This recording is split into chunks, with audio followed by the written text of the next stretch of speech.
Welcome back, fight fans. Nearly a year after their first explosive encounter, Ryan Garcia and Devin Haney are seemingly set on a collision course yet again. According to the latest reports, both fighters are scheduled to appear on the same card on May 2nd in New York. Garcia, known as King Rye, is set to take on Rolando Romero, while Devin Haney will face Jose Ramirez and Teofimo Lopez will face Arnold Barboza in 3 separate bouts on the same fight card, making this triple headliner a must-watch. The stakes couldn't be higher as these young talents fight for boxing supremacy. For Devin and Ryan, sharing the same spotlight yet fighting different opposition continues to carve the path to their highly anticipated rematch, rumored to be in the works for October 2025. But before we dive into what's next, let's revisit the drama surrounding their first fight and its aftermath. The April showdown saw Ryan Garcia claim victory over Devin Haney in a fight that left fans talking for months. However, that victory was tainted when Garcia tested positive for ostarine in both his A and B samples. The result?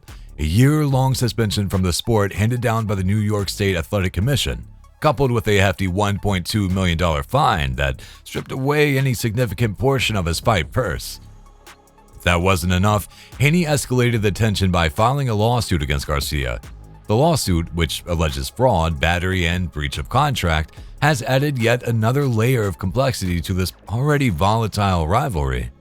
Now, both fighters face a make-or-break scenario. They must secure victories over their respective opponents in May to keep their rematch hopes alive. Anything less could derail the plans entirely. In the midst of all this, Rolando Romero has emerged as a vocal figure, sharing his candid thoughts on the Garcia-Haney drama. The former super lightweight champion, who will face Garcia in May, didn't hold back during a recent interview with Fight Hype. When asked if Garcia's previous doping scandal worried him, Romero dismissed the issue outright. "No," Romero said bluntly. "The thing is, nobody's going to take some shit the week of their fight. They take it during camp or early camp. They don't take it the week of the fight. It doesn't make sense." From Romero's perspective, the doping controversy doesn't change the outcome of their fight. In his eyes, Garcia's victory over Haney was the result of superior skills and strategy, not any performance-enhancing substances. "Devin got his ass whooped because he can't take a shot," Romero claimed. "Ryan walked him down, letting left hooks. It was just a shit game plan on Devin's part." Romero and Garcia are no strangers to each other. The two have sparred on multiple occasions in the early stages of their careers, building a competitive history that adds another layer of intrigue to their upcoming clash. Reflecting on Garcia's evolution as a fighter, Romero acknowledged the improvements Garcia has made over the years. "Ryan became a way better fighter," Romero admitted. "He works the body more, and he's always had that left hook. He's a tremendous fighter with a lot of experience, but I'm still gonna whoop that ass." In true Rolly fashion, he didn't shy away from making bold predictions. He confidently stated that he plans to knock Garcia out and derail his path to a rematch with Haney. "I'll destroy him so bad, he won't even want to fight Haney again," Romero declared. How will this play out in the ring? Ryan Garcia is known for his speed and sharp technical skills, often relying on his explosive left hook and quick counterpunches to break down opponents. However, his loss to Tank Davis, sealed by a brutal body shot knockout in the 7th round, raised doubts about whether his defense can hold up against top-level counterpunchers. Similarly, Rolando Romero, famous for his aggressive and risky fighting style with powerful hooks, suffered a tough loss to Gervonta Davis, who stopped him in the 6th round and exposed gaps in his defense. Now, both fighters are stepping back into the ring, each with something to prove. They want to redeem themselves, rewrite their stories, and show that they've learned from their defeats to Davis. When you compare their styles, the contrast is clear and fascinating. Garcia, the younger and flashier of the two, has built his reputation on lightning-fast combinations, incredible hand speed, and a left hook that has stopped many opponents in their tracks. His style reflects the modern boxing approach, blending sharp counterpunching with the ability to close distance quickly. His experience in high-profile fights has sharpened his ability to read opponents and respond with perfect timing. But his fight with Gervonta Davis showed a weakness. When caught off guard, especially by a strong body shot, his defense can break down. There are those who would claim that the rehydration clause on Garcia was too brutal, but he accepted it himself. And the contracts are part of boxing as well. And there is some truth to some of those claims. When you take a look at Garcia during the Tank Davis fight, he looks like a skeleton, like a shell compared to when he fought Haney. Muscular, big, and full of life. But then another question pops up. What if Davis fought a hydrated Ryan Garcia? Well, I think Davis has already given us the answer to that question. When asked what he thought when Garcia fell on his knee, he said that he only thought to himself, "Don't get up, don't get up, don't get up." That pretty much confirms that Davis knows Garcia's true potential. But until he retires, people will keep writing him off due to his character. On the other hand, Romero thrives on pure aggression and knockout power. His left hook in particular is a dangerous weapon that has left many fighters stunned.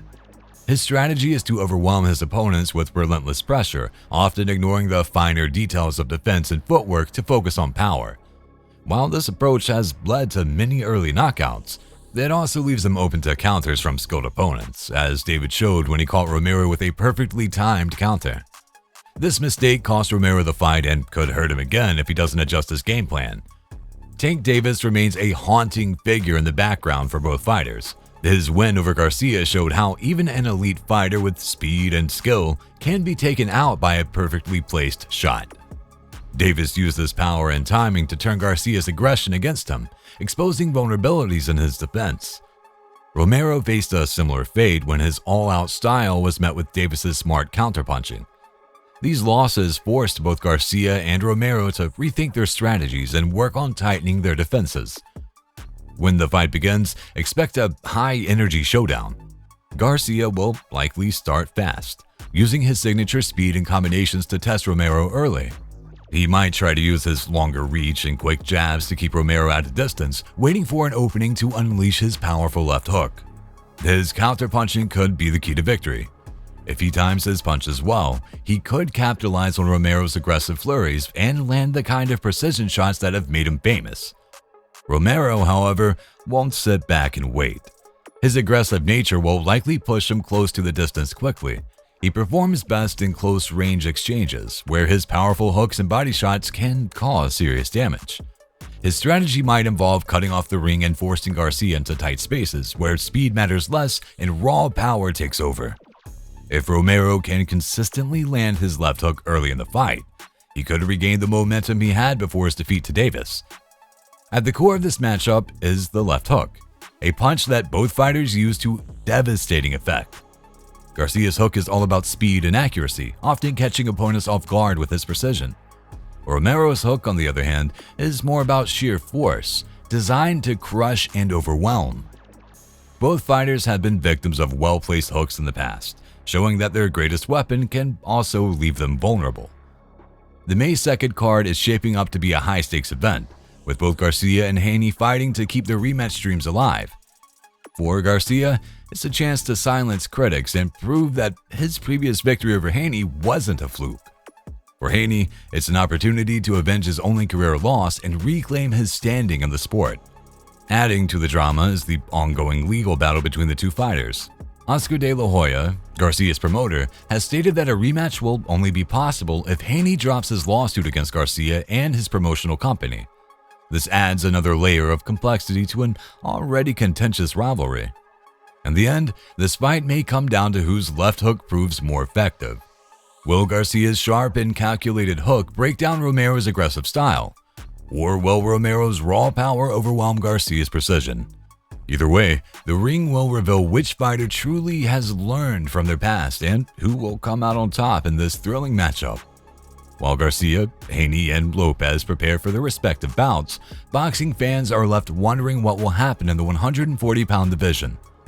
One thing is certain, the May 2nd card will be a pivotal moment for the sport of boxing, not just for our triple headliners, but the boxing world in general. Cinco de Mayo weekend is nothing short of exciting for fight fans around the world, as we gear up for another big show on May 3rd with Canelo Alvarez versus William Skull in Saudi Arabia, and Naoya Inoue versus Ramon Cardenas in Las Vegas on May 4th. One thing is for certain, and that is, it's a great time to be a boxing fan. As always, don't forget to like and subscribe, and please share your thoughts in the comments below. Until next time, fight fans.